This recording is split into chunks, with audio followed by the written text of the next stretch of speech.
All right, thank you so much for joining us today. I hope you enjoyed the video on vectors, right? Where we talked about unit vector, position vector, where we looked at 2 and 3 dimension. In this video, we are going to talk about scalar product.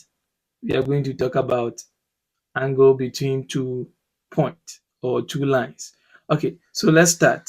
So when we started with vector, we said a vector is a quantity that has a magnitude and direction. But what is a scalar? A scalar is a quantity having a magnitude but no direction. Having a magnitude but no direction. No direction. So that is a vector, right? So that's a scalar, right? So we can have a scalar. Let's assume that from this side to this one, having a magnitude, but we don't have actually a direction, right? Maybe we don't have direction, whether it's going this or it's going this way, right? So we don't have direction, but it has a magnitude. So examples, we can talk about mass, we can talk about length, right? We can talk about time, we can talk about temperature, and so on. So they are the what? The scalars, right? So now that we know that a scalar has a magnitude but no direction, let's talk about a scalar or dot product. So it can be scalar product or dot product. Now, what are we going to do here? We are trying to have two vectors, right? Let's assume that we have vector A, right? Let's assume that we have vector A1 and vector A2, right? We want to look at the dot product for this. So the dot product for this is kind of this. If we are using an A1 and A2, then the dot product for this one will be A dot A2. And this is given by, so when I dot A and B, when I dot A1 and A2, I'm going to have, I need to find the magnitude of A1 times the magnitude of A2 times cos of theta. Now remember, theta is the angle between the two vectors. So you can note that theta is the angle between the two vectors. Good. So this is the formula for finding this is the formula for finding angle between two vectors. So here, when I want to make theta the subject, it's very simple to say that cos theta is equal to A1 dot A2 divided by the magnitude of A1 times the magnitude of A2, right? And if I want to now find for theta, then theta will be equal to the cos inverse of A1 dot A2 divided by the magnitude of A1, the magnitude of A2. So it's very simple to find the dot product when the angle is given and A1 and A2 is given, right? We can just do it straight. We can also find the angle between these two vectors when A1 and A2 is given, right? So that is what we can also do, right? So that is scalar or dot product. So let's look at this.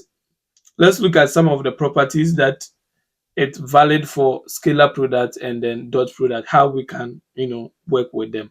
So let's assume that we have A.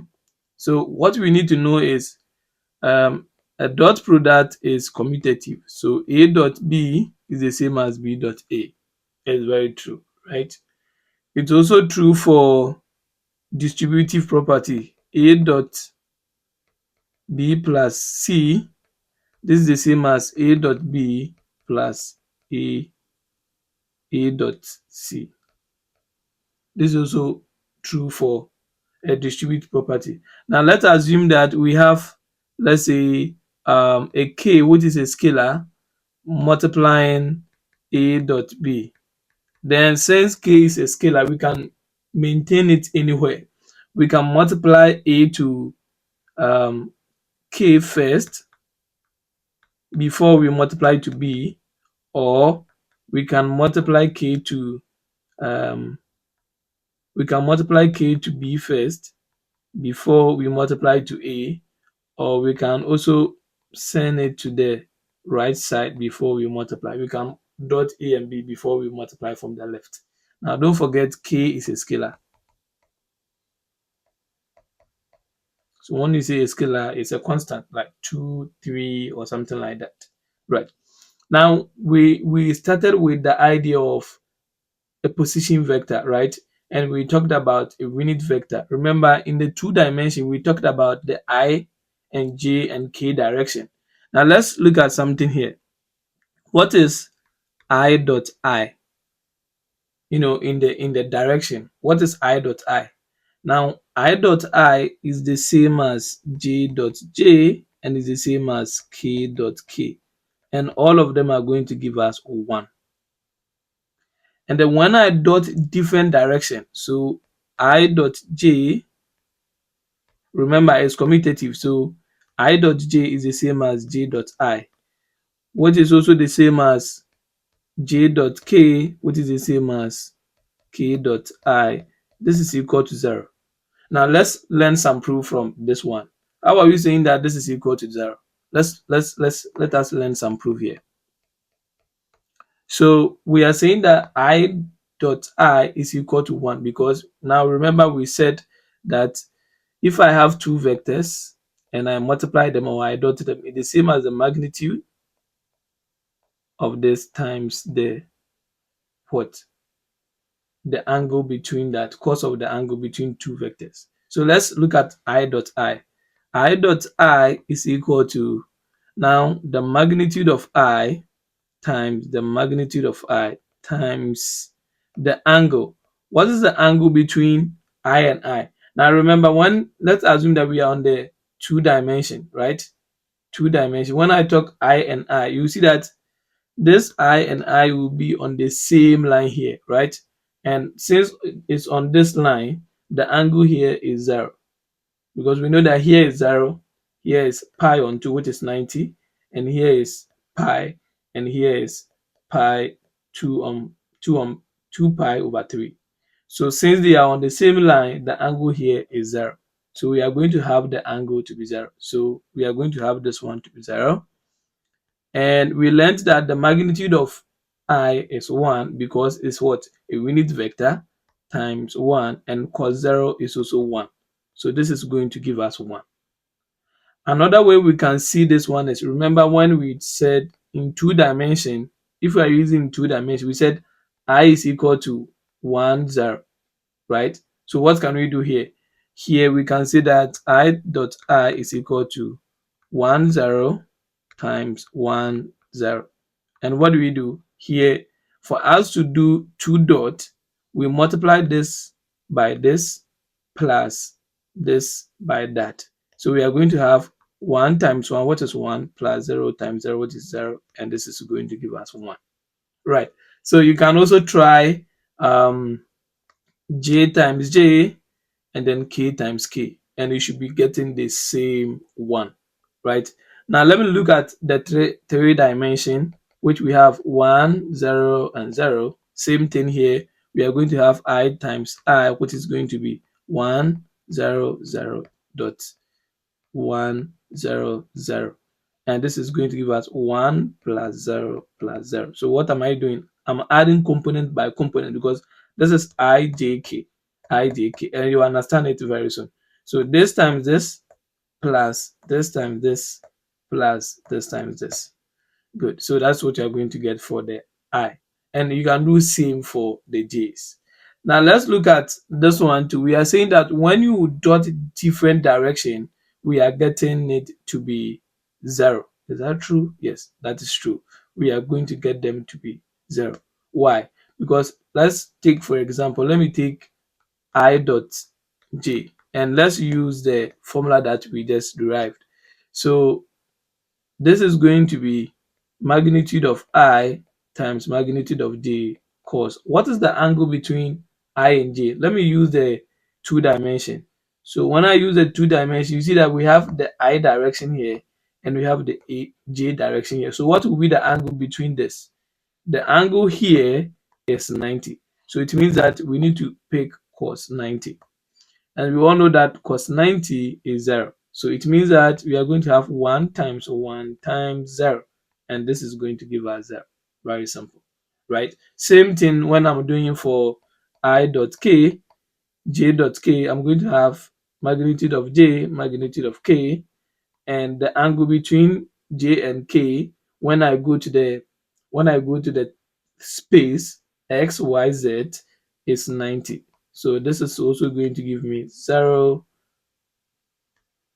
1 times 1 times 0, and this is going to give us this is going to give us 0. And if I want to use something like this, then you will see that if I pick the first one, I dot j will be equal to 1, 0. Let me be on the two dimension times 0, 1. And you will see that 1 times 0 will be 0, and 0 times 1, 2 will be 0. So I'll have 0 plus 0, and this is going to give us 0. So in vector algebra, what you need to know is I times I, which is the same as I squared, is equal to 1. You will see that you go to a complex class and they will say I squared is negative 1. So don't get confused. This is vector class, right? And when you go to complex class, you need to switch your mind to when I see I squared is equal to minus 1 in complex class. But when you come to vector class, I squared is 1. That's what you need to know. J squared is also 1. K squared is 1 when we are dealing with scalar. Good. So these are some of the things that you need to know, right? Now, what can we do again? Now, another property that we will see is we want to look at when we dot two functions, right? What are we going to get? When we dot two functions, what are we going to get? So let's look at E. Let's look at E. So what we can see here is we can see that if I have A to be equal to A1I plus A2J plus A3K, and then I have B to be equal to B1I plus B2J plus B3K. Then when I dot A and A, this is what I'm going to get. I'm going to have A squared because this is A times A. I'm going to have A squared. And this is equal to AI plus A2J plus A3K dot A1I plus A2J plus A3K. Now, what am I going to get? Now, you see, when we are doing multiplication, what do? We need to pick this to multiply everything here, right? So I pick A1I to multiply this, multiply this, multiply this. But what is the magic here? We know that the idea is that when I multiply I to I, so this times this is going to give us 1. But when I move from the same direction to different direction, I get 0. So it means that now when I multiply I to j, I'll get 0. When I multiply I to k, I'll get 0. So there is no need for me to multiply this by this, this by this, and this by this. All I need to do is I need to focus on the same direction and multiply. So what I'm going to do is instead of picking this one to multiply by this, this, and this, I'll just multiply this by this. Because we know that this time this will be 0, times this will be 0. So I'm going to have A1 I squared.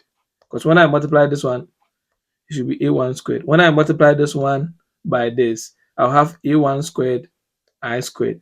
The same thing, when I multiply A1 to this one, I'm going to have plus A1, A2, I times J. But I times J is 0, so it will make this one going to 0. So I need to multiply same direction. So if that's the idea, then I'll multiply this one too by this. So I'm going to have plus A2 j squared plus a3k squared. Now we know that same direction is going to give us 1. So I squared, j squared, and k squared are going to give us 1. So we are going to have a1 squared plus a2 squared plus a3 squared. So this is what I'm going to get at the end of the day. So this is what we call dot product or scalar product. When we say scalar product, or the word scalar product, is that anytime I do dot product, my final result is scalar. So you can see that the result that I'm getting here does not involve I, j, k. So this is a scalar, and we can see that when we dot this, we had 2. But we will get to a place where we will talk about vector product. It means that when I do them, I'm going to get something like a vector. So I cross 2 vectors and I get another vector.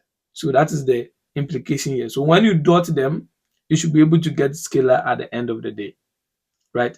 So same thing, you can also talk about, let's say, a dot b, right?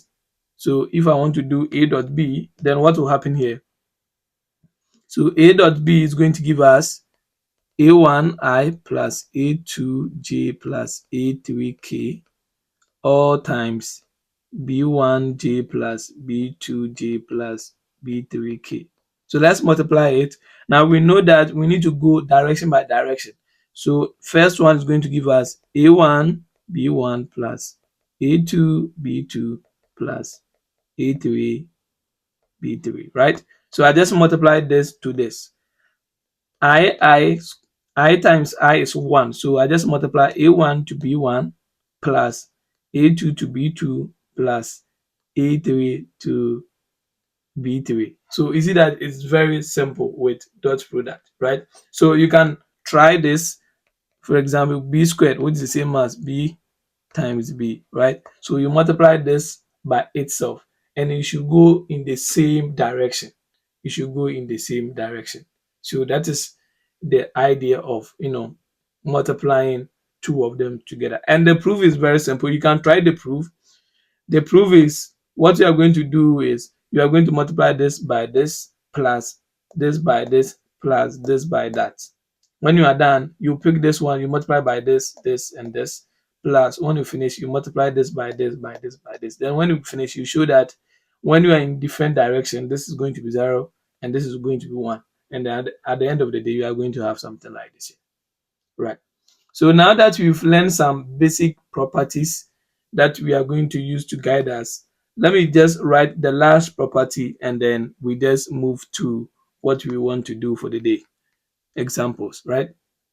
Now, anytime you remember, when I multiply different direction, I'm getting 0, right? So anytime I multiply A to B and I'm getting 0, then what can you say? You can see that we saw that this one was 0 because the angle between I and J was what? 90. So anytime the angle is 90, then what are we saying? They are perpendicular to each other, right? So anytime I multiply A to B and I'm getting 0, it might be that the vectors are 0. So if this one is 0 and this one is 0, I'm going to get 0. But let's assume that A and B are non-vectors. They are not empty, right? So if A and B are non-vectors, then A and B are said to be perpendicular or orthogonal, right? So that's what we are going to use here. So if A dot B is equal to 0 and A and B are not a non-vectors, then A and B are perpendicular. So let me write this for you. Or, so we use this orthogonal very often. So when you see orthogonal here, it's the same as what? Perpendicular. So that is the idea. So we will solve example and we will talk about perpendicular and then orthogonal simultaneously, right? So that is the idea with, two vectors which are not non-vectors, but they are orthogonal to each other. It means that when you dot them, you are going to get 0, right? So now we understand scalar products or dot products, and we've understood some of the properties. Let's take examples and let's try and see what we can get. Right. So the first question here is find the angle between the vectors A and B. Good. So this is kind of very nice, right? Something that we can practice. So we are given that. So we are given A, which is equal to 6i minus 3j plus k, and B, which is equal to 2i plus 2j minus k. Now, remember the formula, right? So what is the formula for a scalar product? We know that A1 dot A2, but this one is A and B. So A dot B is equal to the magnitude of A, magnitude of B cos theta. Now, we are looking for the angle, right? So we need to make theta the subject. So cos theta is equal to A dot B divided by magnitude of A, magnitude of B. And theta will be equal to cos inverse of A dot B divided by magnitude of A, magnitude of B. So this is what we need to look for. But for us to do the cos inverse, we need A dot B and magnitude of A, magnitude of B. So let's do that. Now let's find magnitude of A. Now we learned magnitude of A in the previous video. So when we are saying that the magnitude, we just pick the coefficient of all the direction, because I know that even if I pick 6i and I square it, this is going to give me 36i squared. Now we know that I squared is equal to 1. So here there is no need to pick everything here and square it, pick everything here and square it, pick everything here and square it. Just pick the coefficient of the direction and square them, right? Because we know that that one is going to give us 1. So we are going to have 6 squared plus minus 3 squared plus 1 squared. So this is going to give us 36 plus 9 plus 1, and this should give us root of, I think, 46. So this is what we need to get, root of 36. Let's look at magnitude of B. Magnitude of B will be 2 squared plus 2 squared plus minus 1 squared, and we are going to have 4 plus 4 plus 1, and this is the root of 9, and this is supposed to give us 3. Good. So now, remember, what are we looking for? We are looking for magnitude of A times magnitude of B. So basically, we can find that one before even putting it there. So magnitude of A, magnitude of B will be equal to root of 46 times 3, and this is the same as 3 root of 46. Now, what do we need again? We need to find A dot B. So we need to dot this, right? We need to dot that. So A dot B is equal to, what is the function? We have 6i plus, no, minus 3j plus k dot 2i plus 2j minus k. Is that right? Yes, of course. So remember what we just learned. We just need to multiply the same direction. So I to I, j to j, k to k. Is that right? So let's do that. So 6 times 2 is going to give us 12. Negative 3 times 2 is going to give us 6. And then 1 times negative 1 is going to give us negative 1. So 12 minus 7. And this is going to give us 5. Is that right? Good. Then what will be the angle? So let's come here. What will be the angle? So theta will be equal to cos inverse of. Now we saw that A dot B is equal to 5. So we are going to have 5 divided by, what is the magnitude of A and B? 3 root 46. So 3 root of 46. Then you use your calculator to punch it, and you should be getting something like 75.77 degrees. Right. So this is what you are going to get. So this is the angle between these two vectors. See, it's very nice, right? It's very, very interesting. Right. So let's take another one. Let's take another one, right? Let's take some examples. Let's take more. Then I'll give you some trial one, then you try.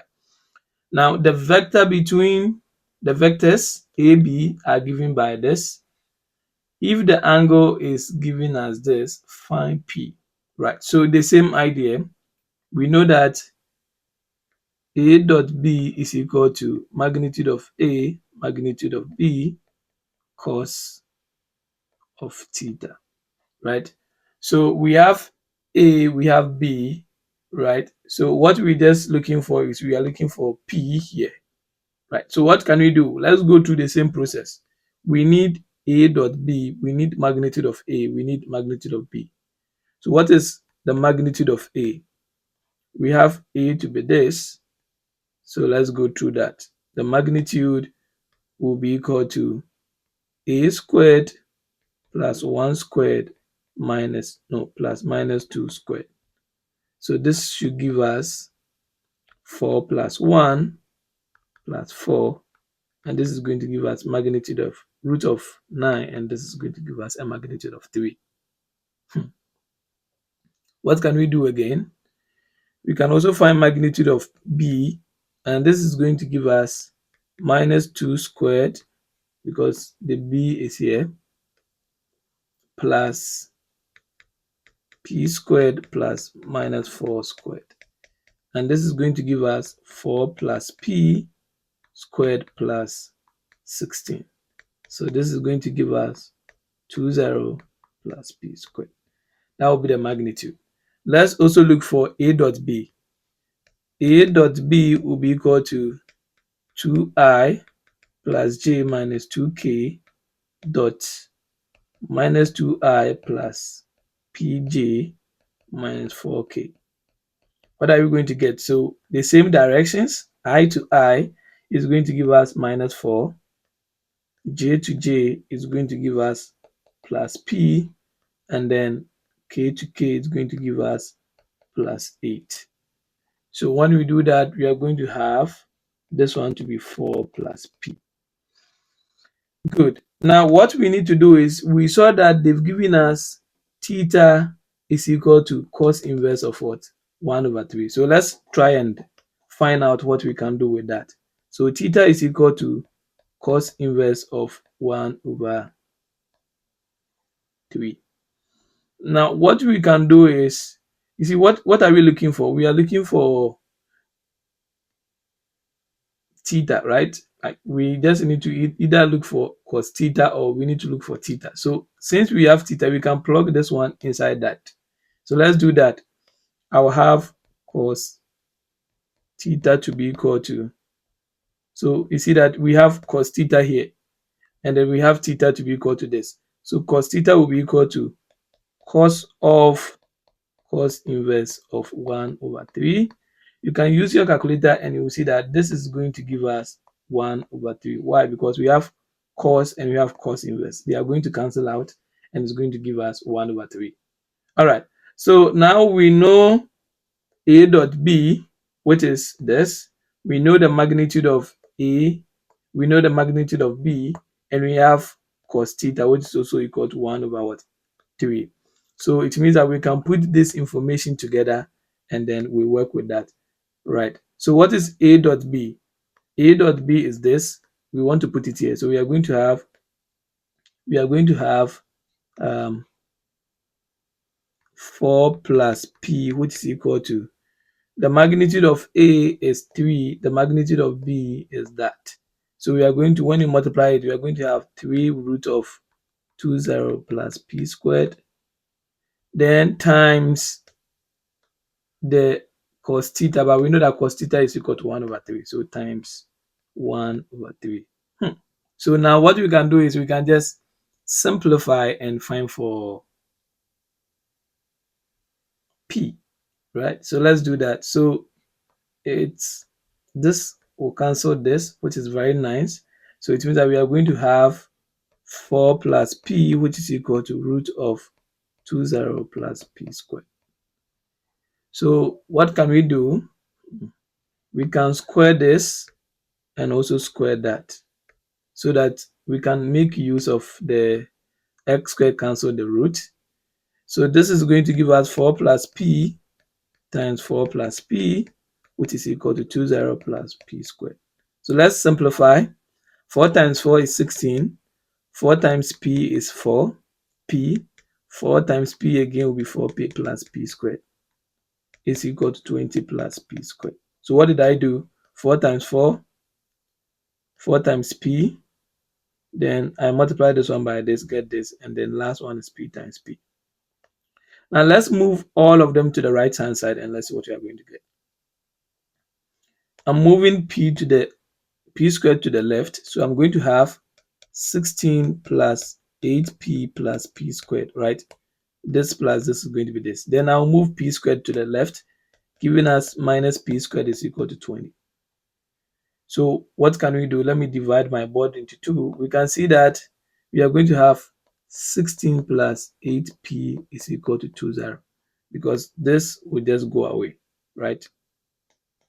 Minus positive. So what are we going to get from here?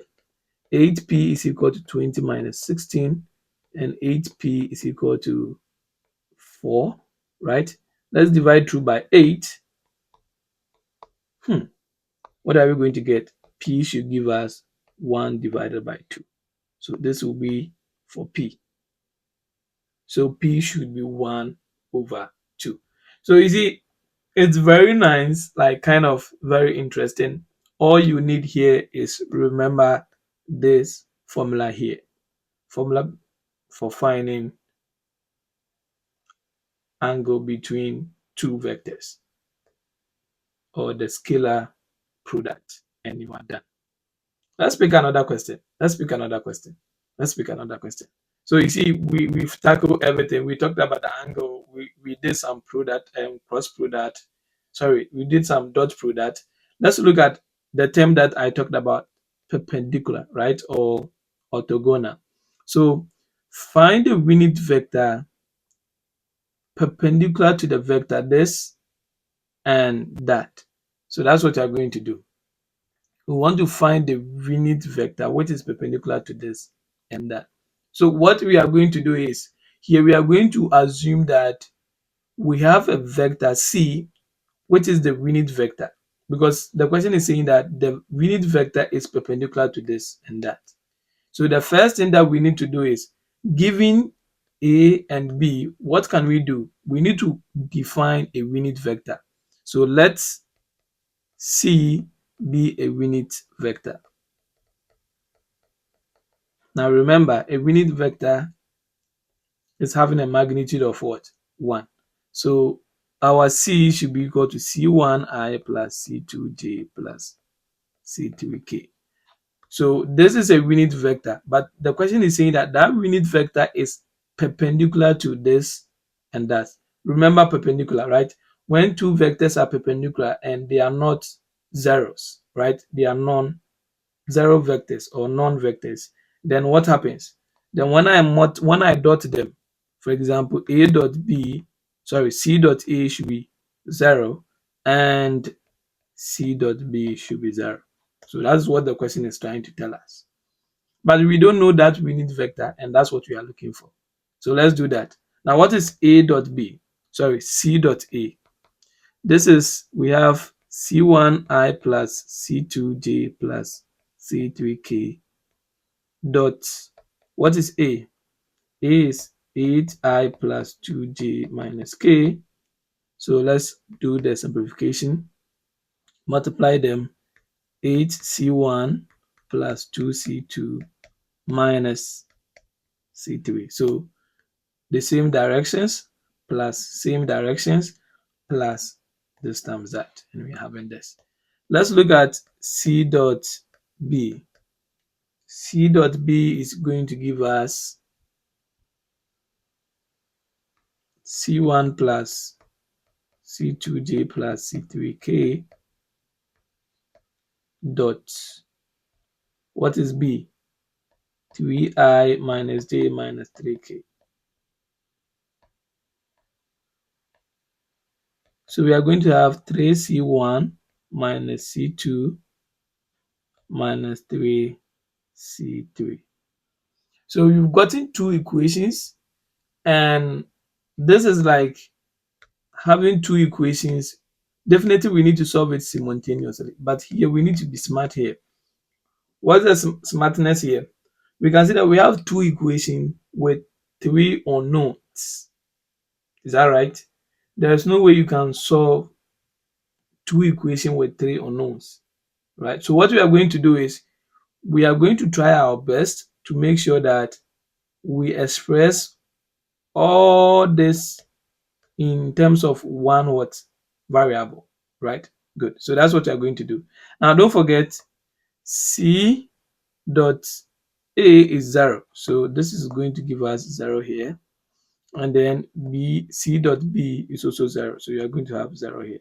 So let's try and then, you know, write, let's try and find c2 in terms of c1 and then also c3 in terms of what c1. So let's try and do that. So let's see what we can do. Now what I can do is I can multiply equation 1 by, let's say, 3, right? And then when I multiply equation 1 by 3, you will see that this one will be 3, this one will be 3, and I can make it 0, right? So let's see that. So equation 1 multiply equation 1 by 3. So equation 1 times 3. So what are we going to get? We are going to have 0 equals 8 times 3 is 24. Let me send the 0 to the back. So let me start from here in the front. So multiply 3 through here. So this is going to be 24c1 plus 6c2 minus 3c1 c3 is equal to 0, right? So let's assume that this is equation 3. So now what can we do? We can subtract equation 2 from equation 1, or equation 3. Yeah, equation 2 from equation 3. So this is going to be equation 3 minus equation 2. So what can we do? At least we are having something like this: 24c1 plus 6c2 minus 3c3 is equal to 0, minus c2 is 3c1 minus c2 minus 3c3, which is also equal to 0, which is here. So this is what you are doing. Now let's try and simplify this and see what you are going to get. So 24 minus 3 is going to give us 21c1. Then 6 minus minus, this one will be positive. So this is going to be a plus 7c2. And then 3 minus minus, so this one will be positive. So 3 minus 3 will be 0. So this is going to give us 0. So you see that now we can express this one in one term, right? So that's what we can do. So let's find for c2. So you see that 7c2 will be equal to minus 21c1, and c2 will be equal to I think minus 3c1. Is that right? Yes, because I need to divide through by 7 and I'll have this. So you see that we're able to find c2. So let me write c2 here. Let me write c2 here. c2 is equal to minus 3c1. Right. So what am I doing? I'm trying to make sure that I find c2 in terms of c1 and c3 too in terms of what? c1. Right. So now that I know c2, let me go and look for c3 in terms of c1. So what did we do? Because we wanted to find c2, we eliminated what? c3, right? So that it will be left with c2 and c1. Now that we want to have c3, we need to eliminate c2 and c2. So what can we do? I can multiply equation 2 by 2, right? So that I can eliminate the other one. Or what I can do is I can put c2 inside any of the equation and then do that. So I think that one will be fine. So let me insert c2 inside one of the equation and then just do that. So let's say put c2, which is equal to minus 3c1 into, let's say, equation 1. Yes, let's put it into equation 1. So what are we going to get? 0 is equal to 8c1 plus 2 times c2 is minus 3c1 minus c3. Good. So that it will be in terms of c1 and c3. Good. So 0 is equal to 8c1. When I multiply, I'll have minus 6c1 minus c3. So this is with 0 is equal to 2c1 minus c3. Making c3 the subject, you see that c3 is supposed to be equal to 2c1. So that is what we've gotten. Now let me write c3 to also here. C3 is equal to 2c1. So now you can see that we have c2 in terms of c1, c3 in terms of c1. That's all we want, right? So what can we do here? What we can do is, now we know that we are finding for the unit vector, and a unit vector should have a magnitude of 1. So we know the formula for finding a unit vector, right? So what can we do? First, we need to form. Oh, okay. I think I made a mistake from the beginning. Our C is not the unit vector. We need to define a vector before we find the unit vector. So let me just claim here to be, let me take this one out. So let's assume that C is a vector. So that when we are done, since now we are done finding C, then we now find the unit vector. Good, good. So now I can now find C. We can see that C can be written as C1I plus, what is C2? C2 is here. So C2 is minus 3C1J. And then C3, what is C3? C3 is equal to 2C1. So I'm going to have plus 2C1K. So what can we see? We can see that we can factor C1 out, and we are going to have I minus 3J plus 2K. Good. So this is C. The reason why I'm saying that we need to make C not a unit vector, but a vector is now that we have the C as a vector, we can find a unit vector for that. So what is the unit vector? Now the unit vector, remember we said it should be C cap, and this one will be equal to the C divided by the magnitude of C. Good. So this is what we just need to do first. Yes. Good. So now what is the magnitude of C? Let's try and find it out. Magnitude of C will be equal to, now remember, since C is a constant, I can just bring it in front. It doesn't matter because C is constant. So we can just factor it out. So I'm going to have 1 squared, or if still you don't understand with the C, this one will be C1 squared in brackets, right? So if you want to do it, you square everything there. So C1 squared, 1 squared minus plus minus 3 squared plus 2 squared.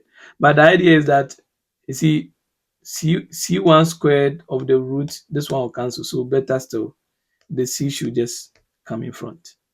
So let's just have the C1 in front here because it's a scalar. So C1 in front. So we are going to have this. Good. This is what we are going to have. Let's try and simplify. C1 root of 1 plus 9 plus 4. So C1 root of, this one should be 14, right? So what is the unit vector? This is C. So we have C, which is here. So we are going to have C1 I minus 3J plus 2K divided by the magnitude, which is this. So the magnitude is C1 root of 14. And you see that the magic will happen. This will cancel that. And we are going to have this one to be I minus 3J plus 2K divided by root of 14. And remember, we said a unit vector should have a magnitude of 1. And this is true.